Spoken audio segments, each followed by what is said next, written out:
let's talk a little bit about what I kind of consider these two sides of Teams, because there's a very cursory set of functionality that as you begin using Teams is available and has tremendous value. And then there's this more advanced layer, and we're really, the back half of this presentation is going to be talking about how do we unlock this more advanced layer and make it all work seamlessly for our organization. But very quickly, let's take a look at some of the base functionality that you might be familiar with, and I'll pull on the screen and we'll take a quick look at some of this.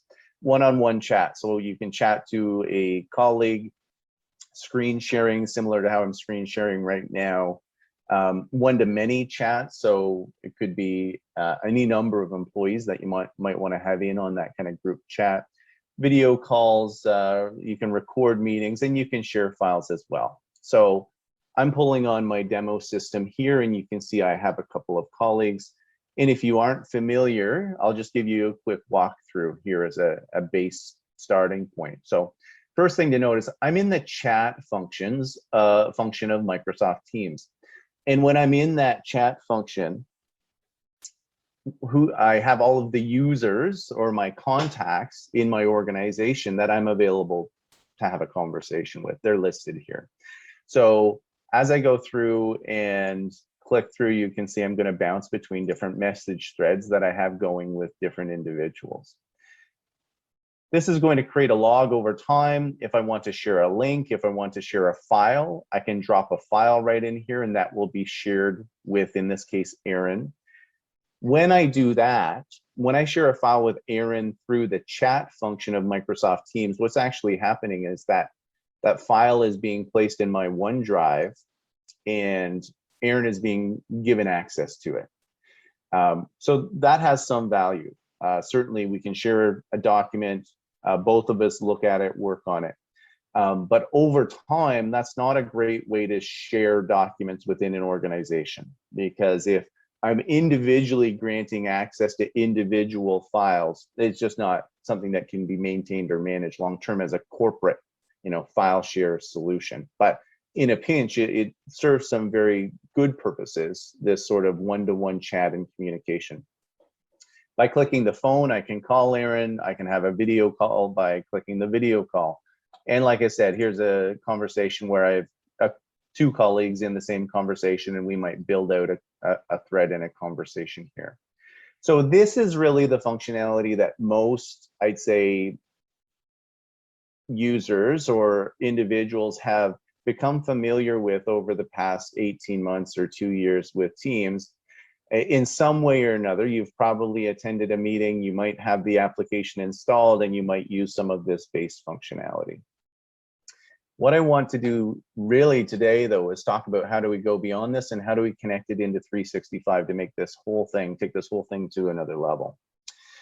You can see some of the more advanced features that we might want to be striving for is one, Microsoft Teams can act as your complete telephone solution. So if you have a separate VoIP provider right now with hard phones, or if you have traditional analog lines coming into your office, that could all be replaced, and phones can actually route directly through Microsoft Teams, which is a really powerful option. We've been using it that way at HLB for some time now, and there's surprisingly advanced phone searches built right in, or phone features built right into Microsoft Teams. But as you can see, the rest of this starts to move down into, instead of one-to-one conversations and information sharing, it's how do we build out something that's more corporate, more better for managing files for a large group of individuals, and allows us to do much more automation and workflow automation around the information that we're storing within Microsoft Teams. So that's going to be the focus that we'll take a look at. So far, I had been in the chat function of Microsoft Teams, and like I said, there's value here. And if that's all you're doing with it, and you're getting good things, that's great.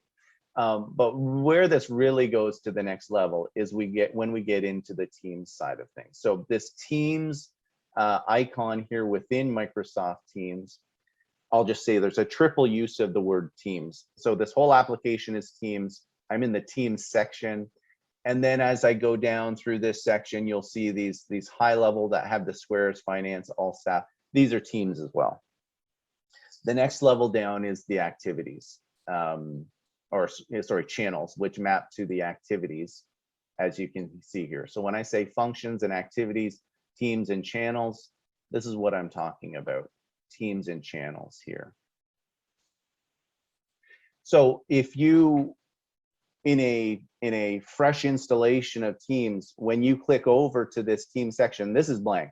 So this is what I'm talking about, is the key to the success of the whole thing is sorting out this information structure and getting it embedded into 365. And when I say 365, even though this is a Teams view that we're looking at right now, this is really mapping front to back with the rest of the 365 environment. So what's happening here, for example, in this finance team, this is a team in Teams, and there's channels here which we're going to communicate through. But this is also created a Microsoft SharePoint team site. The team site in SharePoint is where our files are going to be stored. And the security roles and groups are managed by the entire 365 application as well. So while we're looking at Teams, we're really viewing from here into the whole 365 and everything that we've configured in this particular demo environment. So what are the benefits of using this Teams side of things? So there's a couple of things, and they're very seamless, happening at the same time. So one is, this is providing a means for me to communicate with my colleagues in a different way. So instead of me communicating one-on-one over here with Aaron, or having a group chat with Aaron and Colin, now I can communicate with the whole finance team, and I can communicate with them within a channel or a activity of the business in a location that makes sense, right? So it helps categorize our conversations. Similar to, you know, we're really taking a lot of information out of email at this point. So a lot of the internal email flow, which you may receive right now, tends to go down because now people are having very pointed conversations within the structure itself. So instead of receiving 100 emails and having to sort through and sift, you know, what makes sense, what do I need to file where, now the conversations are being sort of self-classified or curated into the right locations by the users, and it's easy to go in and see what's happening. Whenever there's a new post that I belong to, that happens in a team that I'm a part of, I'm going to receive an activity notification. So I'll know to come in and check this. But not only do we have this communications happening here, like I noted, we're using a full front to back connection from Teams right through to a SharePoint team site. So this finance banking becomes the top two levels of the folder structure for the rest of this part of the function, okay? In other words, I can get to my files with this one click. I click on files, and these are the actual files of this part of the organization. This is proven to be tremendously powerful because let's take a scenario without working in this manner. You know, I used to create pre-Teams in 365, and it's in the way we have it installed now. I used to create a report every Monday morning that went to the VP of Finance. The VP of Finance would take that Excel sheet, do some things with it, and then send a copy of that to the president. President would sit, do some work with that, and then we would meet on Fridays.